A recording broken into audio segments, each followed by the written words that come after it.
And stories are powerful tools to help our audiences understand and connect to ideas that are often complex and impactful.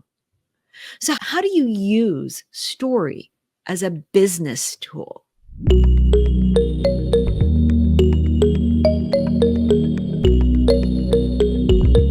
I grew up on the East Coast of Canada in an Acadian family. This meant that my entire family told stories. And whenever I think back to my childhood, my memory wanders back to my grandfather. I would sit with him in his garden for hours. We were surrounded by wild roses that smelled like summer and the buzzing of bees who loved their nectar. He and I would sit side by side, and he would tell me his memories, stories about the land that we lived on, his time in the First World War, and of my own mother as a child. I loved these times, and we would sit together for hours. He always smoked a pipe, and I remember the fragrant tobacco that smelled like coffee and leather. I loved these times. I learned about my own heritage, my family, and looking back, I also learned about the connection that stories give us.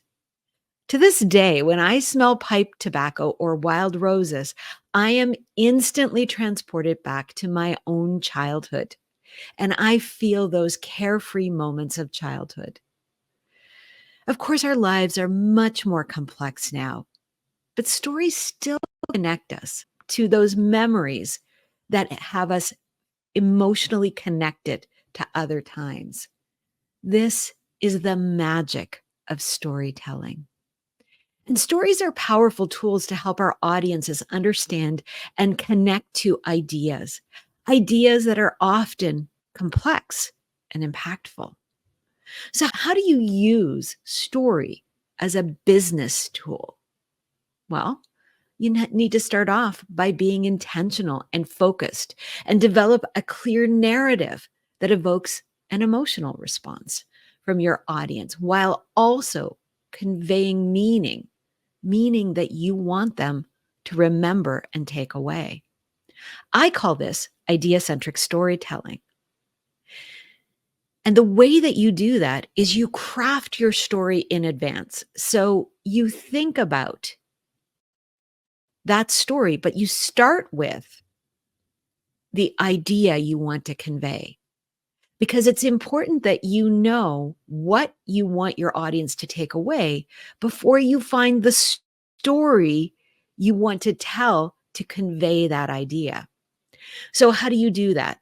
Well, your idea, that core idea that you're going to be putting out there in the world, needs to be in alignment with your thought leadership.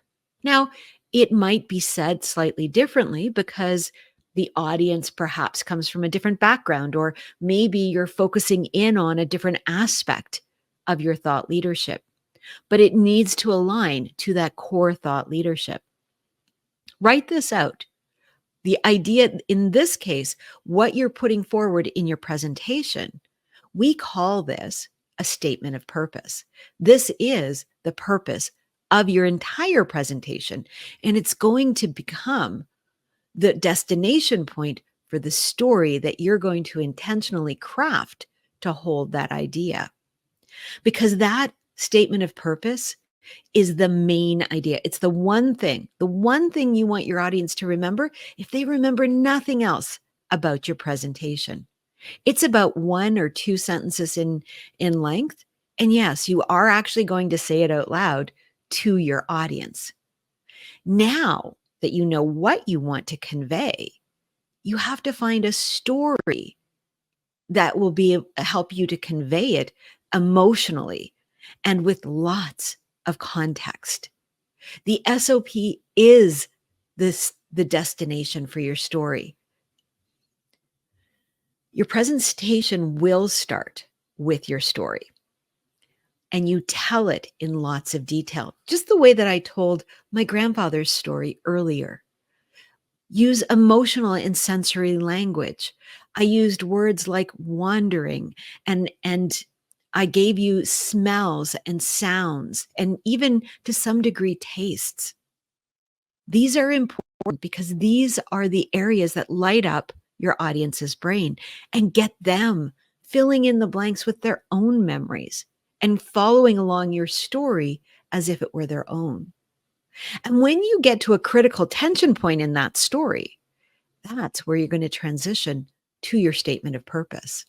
You're going to bring your audience all the way to the brink of a story, and then you're going to insert your core idea, your statement of purpose, aligning it to that story and making it part of the story. And this is how they begin to not only remember your core idea, but to have the context that helps them connect and understand it in a way that they couldn't have without your story. It's a powerful way to contextualize your idea and to get your audience to remember it after you've finished. Click on the link below to sign up for our email. And don't forget, follow me on LinkedIn, Instagram, and YouTube.